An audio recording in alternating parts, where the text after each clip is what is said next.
I've always loved Ruthin Open Doors. I love the fact that you can wander around the town and find out all sorts of incredible stories that have gone on through the years. And I also love the fact that the town has very much been created by the landscape with which it sits. The fact that it's nestled in amongst the Clwydian Range, far enough away from England, but not too far for all sorts of things to happen. Although we've got very many stories about the medieval Ruthin, the stories that actually take my fancy are ones that involve World War II, and the fact that the Clwydian Range and the town played such an important part. To the north of Ruthin is Liverpool, just over the Clwydian Range. So it was quite important for the German bombers to try and target their bombs on Liverpool and strike at their naval forces. But there were decoy points on the range, so as soon as the Germans were spotted in Cardiff, a telephone call would go out to the decoy points. There's one such point in Kilken. They'd be called and told that the planes were on their way, so the Clwydian Range was then lit up so it looked a little bit like Liverpool, and hopefully the pilots would be fooled into dropping some of their bombs actually on the range. Some of you may know that there are sites where German fighter planes actually crashed into the hills. Some of you may also know that on the mould side of the Clwydian Range there were great swathes of tunnels that were developed by the Ministry of Defence so that they could actually manufacture mustard gas without anybody knowing. To the south of Ruthin, there used to be an Italian prisoner of war camp, and there are still some small signs of that there today. Some prisoners were known to have worked in the farms, and some liked the area so much that they decided to stay after the war.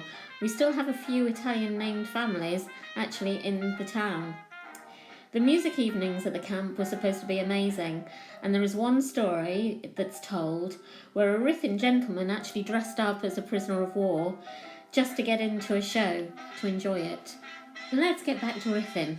If you take Clwyd Street down the hill from St Peter's Square, you pass an old austere building on your right. Behind that building is the old Ruthin jail, celebrated for the fact of its medieval heritage, but also for the fact that it was built in the style of London's Pentonville jail. There was great excitement recently when the Suffragette movie, who starred Helen Bonham Carter and Meryl Streep, actually did some filming from the prison itself. Great movie. But as far as the war's concerned, it played a great part in World War II, an important part as a munitions factory. Information in the 1940s is a little bit sketchy about the prison, obviously because they wanted to keep as much information secret during World War II. The Ministry of Defence, or the Home Office, during the time of the war, actually rented the building out to a company called Le Pen. They were a company from the Wirral who, unsurprisingly, made biros, and they used those skills and started to manufacture bullets.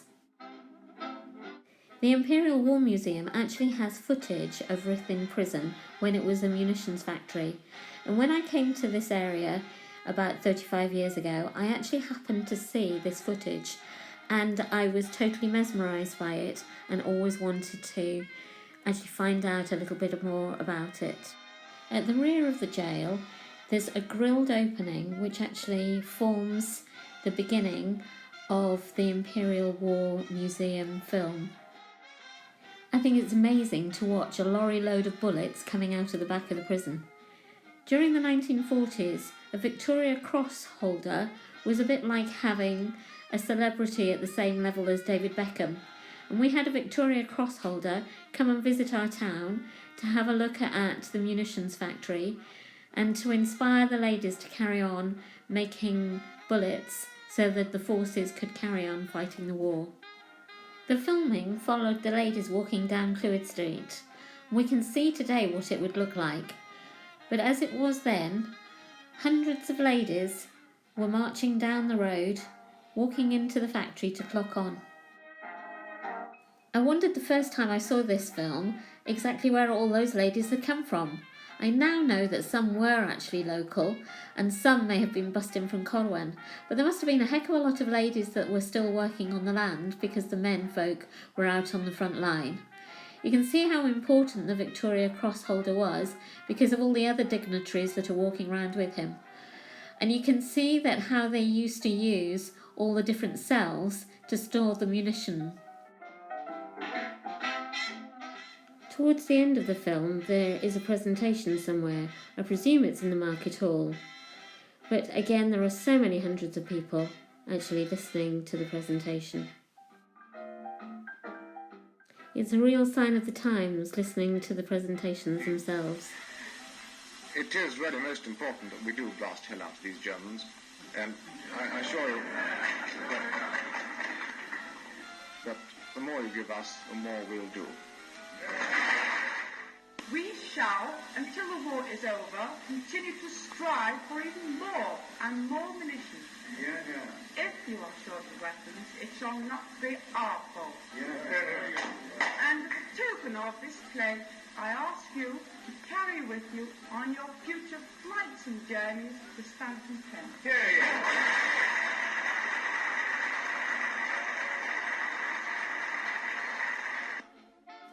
And finally, let's not forget those thousands of young children who were evacuated from the more vulnerable cities and towns. Ruthin received many of those young children. They arrived at the station, which is now the craft centre, and then walked up the hill to sit in the town hall, waiting for a family to come and claim them. Imagine how it must have felt with the change of culture and a change of language for those infants and what they had to go through.